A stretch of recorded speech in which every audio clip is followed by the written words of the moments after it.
The products that we are putting right next to our breasts are directly contributing to all of this breast cancer. Women who removed parabens and phthalates significantly reduced pro-carcinogenic cells that they had in their breast tissue compared to women who did not. I don't use tampons. I don't even use menstrual cups anymore. Let me explain why. In a world obsessed with convenience and quick fixes, I'm approaching wellness differently. After healing from chronic illness by overhauling my entire life, I'm now on a mission to help women like me to thrive and not just survive. I'm Kristen, and you're listening to the OrganiMama Podcast. Have you ever picked up a makeup product, flipped it over, and thought, why does this ingredient list look like a chemistry final? Because same. I used to spend hours online trying to figure out if a product was actually non-toxic or just greenwashed with pretty packaging, and it was exhausting. So I actually did the work for you. After 5 years of deep research, I created Organa Beauty, which is a guide that breaks down over 80 toxic ingredients to avoid, 5 that you should always recognize, and nearly 200 safer product recommendations for women, men, and kids. If you want to clean up your personal care routine without losing your mind, check the show notes and grab Organa Beauty. Podcast listeners can get 20% off with code PODCAST. Hello, friends, and welcome back to the OrganiMama Podcast. Today's episode is going to be a short and sweet one regarding which personal care products I would swap first if I was brand new to the low-tox or toxin-free world. Now, this is an interesting one because you're going to get different opinions from different places, but I have been in the low-tox world for a pretty long time. And the original reason why I started down this path was because I was dealing with a chronic illness and I wanted to get rid of it. If you want to hear that whole story, go back to the very, very first episode of my podcast, Season 1, Episode 1. I tell my entire health journey. But today, specifically, we're going to talk about some of the personal care products that I would switch absolutely number one first because of the ways that they can impact the human body. Now, I do have a guide that is on this entire topic at a way, way bigger scale. So it's called Organa Beauty. And I think sometimes people get tripped up over the title because they think, oh, it's just beauty products. No, it's really not. It's like all personal care products, beauty products, shampoo and conditioner, women's like menstruation products. There's literally condoms and lube in there. There's all the men's products, oral care, floss, sunscreen, and everything for kids as well. So, and then it also teaches you what ingredients and materials to avoid in personal care products, what ingredients and materials to look for, and it teaches you how to actually start reading ingredient labels, including my very top 5 that I call the 5 Ps, the 5 ingredients that you absolutely want to avoid at all costs in your personal care products. So that is all in my guide, Organa Beauty, which is linked below in the show notes. And I've included a special discount code just for podcast listeners that you can apply to your purchase. So go check that out before you X out today. But let's talk about what personal care products would I swap out first? Now, the very clear and definite answer for the first one is going to be deodorant. The reason for this is because of the location on the body that it gets applied to. First of all, your armpits are a highly absorbent area with pretty thin skin. So what you're putting on your armpits is headed very quickly into your bloodstream, not to mention that it is near you. You have multiple lymphatic nodes in this area, and you've got your breasts. For women in particular, you have your breasts that are very, very close to your armpits. And breast cancer, as you know, is one of the most common forms of cancer for women, especially in the United States. And the products that we are putting right next to our breasts are directly contributing to all of this breast cancer. In fact, there was a 2023 study, not to say that this study is fully conclusive. However, there is a 2023 study that showed that women who removed parabens and phthalates, which are 2 of the 5 Ps that I have written out in Organa Beauty. Parabens and phthalates are some of the most common toxins that are found in personal care products, including lots of deodorants. Women who removed parabens and phthalates for a month-long period significantly reduced the number of pro-carcinogenic cells that they had in their breast tissue compared to women who did not. So literally just removing these 2 categories of toxic chemicals from your beauty products significantly reduces the number of cells in your breasts that have the potential to turn into cancer. This is huge. This is huge stuff. There needs to be way more studies on it, but this is a huge groundbreaking study showing the importance of using non-toxic products when it comes to limiting and reducing your cancer risk. So that being said, why is deodorant so important? Well, first of all, most deodorants contain something called fragrance. This is like my version of the F word, fragrance. Like it's like the utter abomination is artificial fragrance. Why is this?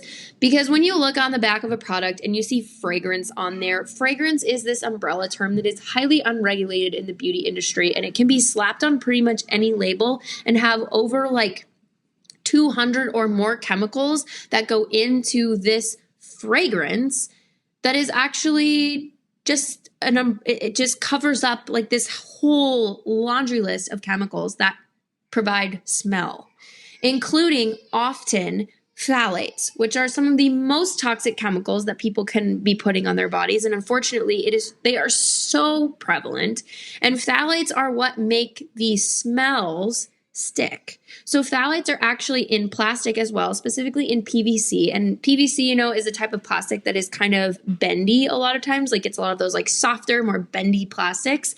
And what makes them bendy is these phthalates, these chemicals, this group of chemicals called phthalates that are included in certain types of plastics that make them bendy.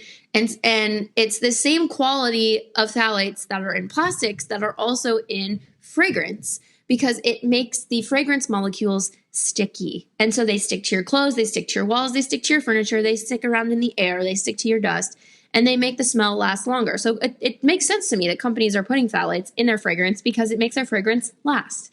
And it makes people remember their product and like their product more and have an emotional connection to the smell of their product. And it is extremely toxic for you because phthalates are known endocrine disruptors, meaning they screw up your hormones big time. When a brand is putting the fragrance label on their product, they are directly refusing to tell you exactly what's in it. And oftentimes they are hiding a number of very toxic things, oftentimes including these phthalates that are screwing up your hormones. Fragrance can lead to miscarriage. It can lead to infertility. It can lead to PMS. It can lead to irregular menstruation. It can lead to acne. It can lead to bloating. It can lead to mood swings. It can screw up your hormones, specifically your female hormones, because they often mimic estrogen. And your body thinks, oh, I've got excess estrogen. And then it's trying to process it. And then you're having all these symptoms of hormone imbalance because you're exposed to all of this artificial fragrance. And it's all around us. It's in our candles. It's in our perfumes. It's in our lotions. It's in our deodorant. It's in our room sprays. It's in our detergent. It's in our fabric softener. It's in so many things. So it's really, really important, specifically with your deodorant, to minimize anything that has fragrance. And the other problem with deodorant is most deodorant is full of aluminum. This is not necessary. This aluminum that a lot of deodorants contain can help to prevent sweating. So this is the antiperspirant aspect of deodorant. Sweating is good, my friends. It might be annoying, and we live in a world full of the value of convenience. We love convenience, but convenience is often the most toxic thing. If you followed me for a while, I've talked about this before. The things that are most convenient tend to be the worst for our health, including antiperspirants, because sweating is one of your body's best forms of detox. Pooping and sweating, two of the best ways to detox your body from toxins. So when we are applying antiperspirants to our armpits, trying to tell our armpits not to sweat, this is one of the best parts of your body to sweat and get toxins out, especially if they're in near your lymphatic tissue and near your breasts. You want your armpits to sweat, my friend. I don't care about your sweat pits, your sweaty pit stains. You want your armpits to sweat. So please, let's stop buying the antiperspirants. We have to change culture and say, hey, sweaty armpits are not gross. They are normal. They are healthy. And then obviously you have the smell factor, right? Because when we sweat, we smell. And oftentimes we don't like the smell because our body is getting rid of toxins. Hence, we got smelly armpits because those toxins are coming out and they have a bad smell to them. If you have really sweaty armpits, your body is really fighting hard to detox, just FYI. So there are really great deodorants out there that do not have antiperspirants in them, that do not have aluminum in them, that do not have fragrance in them, that are excellent at helping your armpits to still be able to detox by sweating, but not smell gross. My absolute favorite brand of deodorant that is fully non-toxic is called Primally Pure.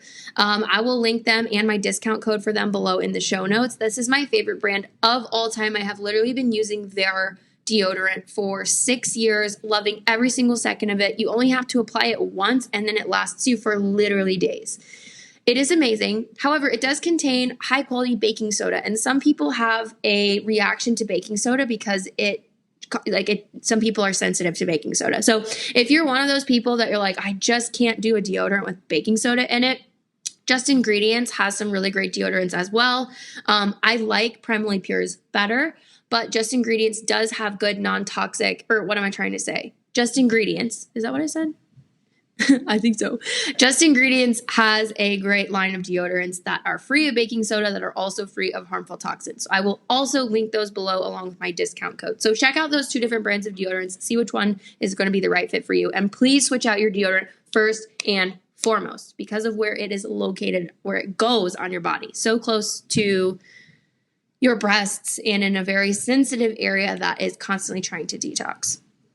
Okay. The next things that I would be switching is going to be stuff that is going on my body, on my biggest organ, which is my skin. So things like body wash, things like lotion, and sunscreen. Stuff that I'm applying all across my body on my skin that is going to be absorbing into my skin and into my body. So again, the same principles apply here. You want to avoid stuff that has the ingredient fragrance on it. And then there's a few other things that you want to avoid, which I spell out more in Organa Beauty, but there's a lot of different hormone disrupting ingredients that are very, very commonly found in things like lotions and things like sunscreen. Now, sunscreen is a little bit different because you're going to have the actual sun blocking chemical in your sunscreen. There's 2 different categories of sun blocking chemicals. There's mineral sunscreens and there's chemical sunscreens. Mineral sunscreens are going to be using safe ingredients like non-nano zinc oxide or non-nano titanium dioxide. These prevent sunburns and block UV rays. Now, there's also chemical sunscreens, which are going to be actually more common in sunscreen, especially like drugstore sunscreens like Sun Bum and all the sporty brands. So this is going to be avobenzone, oxybenzone, octinoxate, octisalate, octocrylene, and homosalate.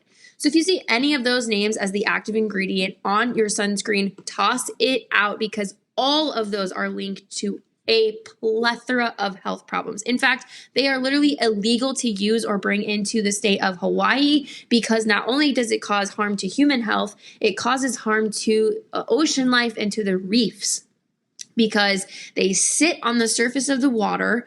And not only are they toxic to aquatic life, but they sit on the surface of the water and they literally prevent the sun from being able to go through the water and reach the coral reefs to provide the sunlight that they need to thrive. So don't wear them, don't buy them, and don't take them to Hawaii or any beach. My absolute favorite sunscreen is the zinc oxide sunscreen that is made by Crunchy. Crunchy is my favorite brand for sunscreen for skincare and makeup. You've probably heard me talk about them many times before, but I'm going to link their sunscreen below. It is safe for all ages. In fact, I would even be comfortable putting this sunscreen on a newborn baby. Now, you might be wondering, well, isn't it not recommended to put sunscreen on babies under 6 months? Yes, it is, because the majority of sunscreens out there have a chemical sunscreen ingredient in them, which is not really toxic which is not really safe for anyone. But because it's hard for them to say, if you're going to use a sunscreen on your under 6-month-old, then you need to make sure that it doesn't have these ingredients and it's a mineral sunscreen. People are not going to care about that. So if they say some sunscreens are safe under 6 months old, people are just going to use sunscreen on their newborn baby. But if they just say don't put a baby in the sun and don't give them sunscreen until they're 6 months old, then they're just going to wait till they're 6 months and then they're going to put this freaking toxic chemical sunscreen on them. So yeah, don't do that. Just don't buy the chemical sunscreens, period. And don't buy any sunscreen with fragrance in it, even if it's a mineral sunscreen. So Crunchy sunscreen is completely non-toxic. It uses a non-nano zinc oxide mineral sunscreen ingredient in it to block the UV rays, and then all of the other ingredients are non-toxic. There's no artificial fragrance in it. There's no hormone disruptors. It's even been tested and free from heavy metals. We use it on our babies. Because, like I said, the reason why sunscreen is not recommended for babies under 6 months is because the majority of sunscreens are just freaking toxic. So anyways, I linked that sunscreen below along with my discount code. Go check it out. They also have a really great facial sunscreen.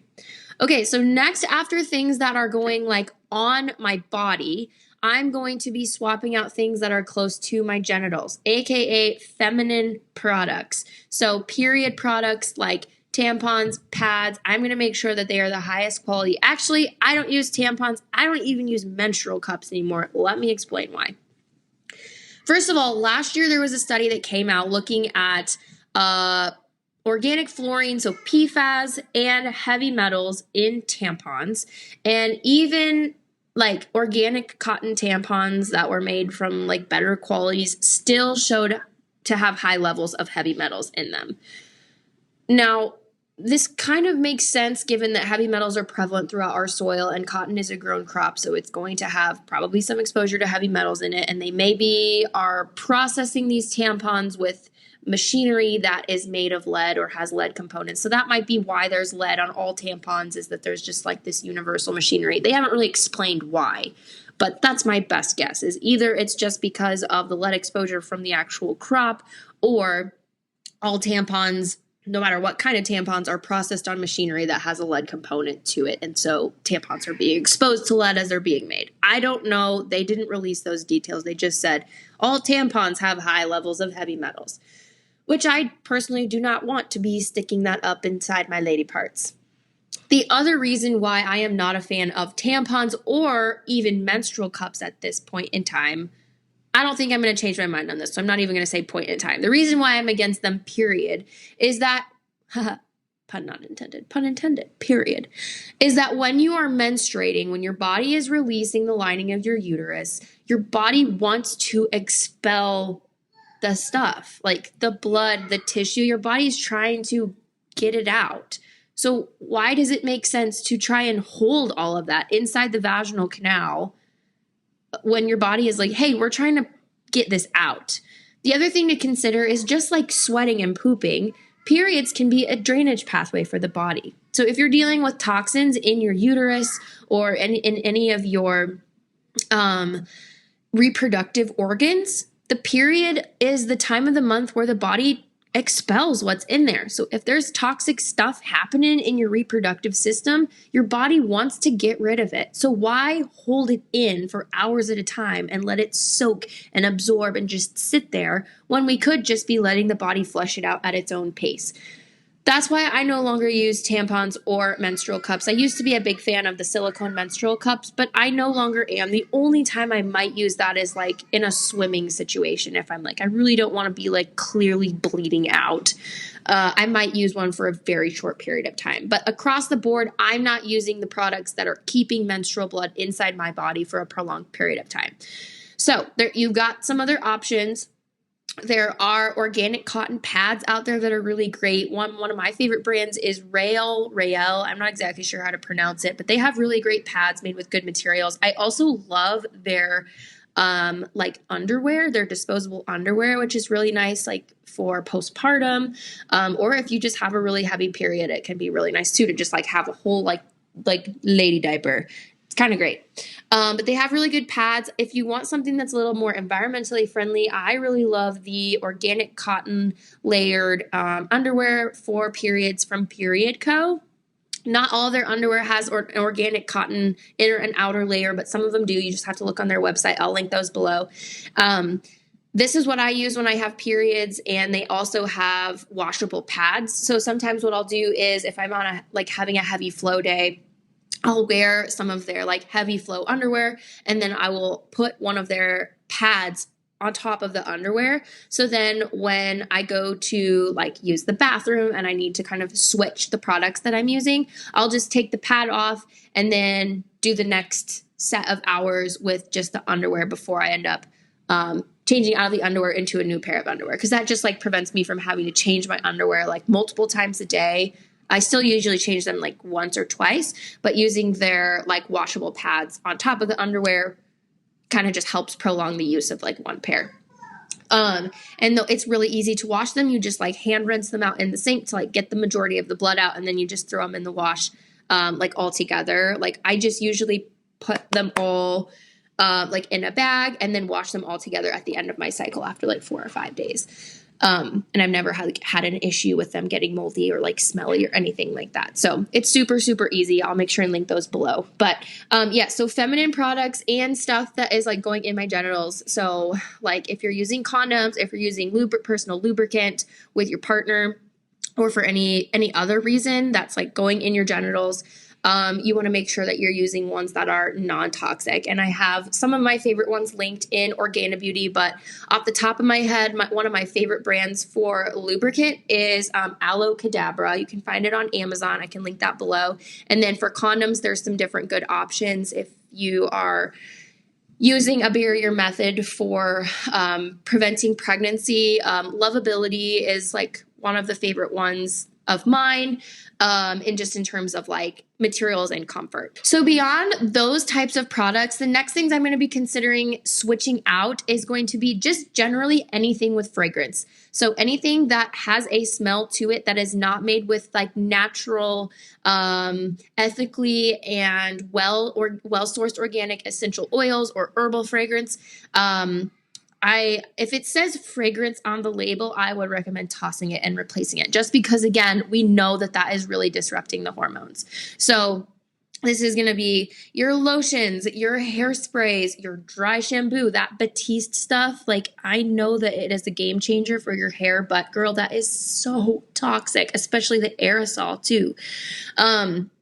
There are some great options for dry shampoo. Again, I have all these linked in Organa Beauty. I actually really like the finishing powder from Crunchy as a dry shampoo. Like it's like a finishing powder for your makeup, but I actually just put it on my makeup brush and like dab it in my hair and rub it into my roots, and it works really well at absorbing oils. So that is a really great solution, but I have other options linked in the guide as well. So yes, anything that you're spraying or putting on yourself, perfumes, girl, I'm so sorry. Like all of these designer perfumes, they are so, so, so toxic. And yes, there are good alternatives out there that do not contain these harmful chemicals that still smell really nice. And I have all of those options in Organa Beauty. And then the next thing I would be considering is, what am I putting on my face? So my skincare, my makeup, my face lotion, what am I putting on my face? What is it made of? And is it actually safe for my face? What am I putting on my lips? My lipstick, is it safe for ingesting? The average woman ingests like several pounds of lipstick in their lifetime. So you want to make sure what you're putting on your lips is something that you would be comfortable swallowing and going into your bloodstream and going into your gut. And most lipsticks contain artificial dyes. So if you're in a dye-free home, if you guys do no artificial dyes, but your lipstick still has dye, that's kind of defeating the purpose. So my favorite brand for skincare, especially for those who are in the US, because as of the time of recording, they are not available outside of the US. I'm hoping that this will change, is Crunchy, Crunchi. I've been using their skincare and makeup for many, many years. It is phenomenal. It performs better than the toxic brands I was using before I started my low-tox lifestyle. And it is free of hormone disruptors. It is free of heavy metals, free of PFAS, free of all of the toxic crap. And it is just incredible. Now, if you're not in the US, I do have some options that are available in Canada and internationally linked in my guide, Organa Beauty. So make sure you check it out, because I did intentionally think I want to make sure and add options here for people who aren't in the US and can't get some of these US exclusive options shipped to them. But yes, I would be thinking through my skincare, my makeup, what am I putting on my face? Especially as a mom who has kids who are, I'm kissing them, they're touching my face, they're rubbing up against me. I want to make sure that what I'm putting on my face is also safe for them. And most makeup brands, most skincare brands out there that are being sold in drugstores, that are being promoted by celebrities, are not safe for adults or children. And so most people aren't thinking about it. So if you're hearing this and you're like, man, this is a lot of information, this is kind of overwhelming to think about swapping all my products, I just want you to take a deep breath. It's going to be okay. I always recommend just swap one thing at a time as you need to replace it. So the next time you run out of your lipstick, go check out my guide, look at the list of ingredients to avoid, and see if the lipstick that you've been using qualifies as safe or not safe.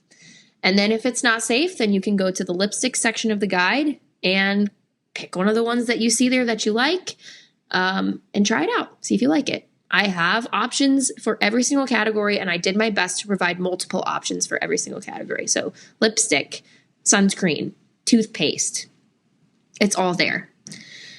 This guide was designed to help you feel more confident when you make purchases, and also to look at a label and know for yourself, hey, I have this list here of ingredients to avoid. I'm going to compare it to this ingredient list I'm looking at, and oh yeah, this is actually good. Or, oh wow, this has like 6 things in it that I should be avoiding. I'm not going to buy that again. I want you to feel empowered to make the decisions for yourself rather than feeling like you're frozen and paralyzed with fear until your favorite content creator gets back to you about whether or not they think your product is safe. You should be empowered to be able to make decisions and know based on your own confidence, like this is a safe product. And that's my goal for you guys, is that you can get to a point where you're not having to always compare to someone else's list. You start to know these things where you're just like, I can look at an ingredient list off the cuff for a product and be like, yep, or nope. And that's where I'm at now, but it also took me like 7 years to get here. So if you feel overwhelmed or you feel like, gosh, label reading sounds really overwhelming, I get it. It takes time. You'll get there. Baby steps. But the initial step is just to start by reading the labels and starting to identify the things that you want to avoid. So grab a copy of Organa Beauty, link below. I have a special discount code just for podcast listeners. You can grab your copy. Send me a DM or send me an email if you have any questions, or if you want to let me know what your thoughts are, if it has helped you. I would love to hear. And that is going to be all for today. But as always, I encourage you guys, do your best and let go of the rest. I am rooting for you. You got this. Go change the world. Hey friend, thanks for listening to today's episode of the OrganiMama Podcast. If you're looking for more ways to dive deeper into low-tox living, I want to tell you about my Organa guides. In 2024, I wrote a series of digital guides that walks you through exactly how to rid your home of toxic possessions and chemicals. From kitchen equipment to bedding to paint to baby toys to your clothes and accessories. You'll learn exactly what materials and ingredients to avoid, what materials and ingredients are safe, and which brands and products I recommend as good, healthy options for your family. Listeners of the OrganiMama Podcast can get 20% off any of my Organa guides using code PODCAST, and I've linked all the guides in the show notes for you below. As always, do your best and let go of the rest. Bye for now.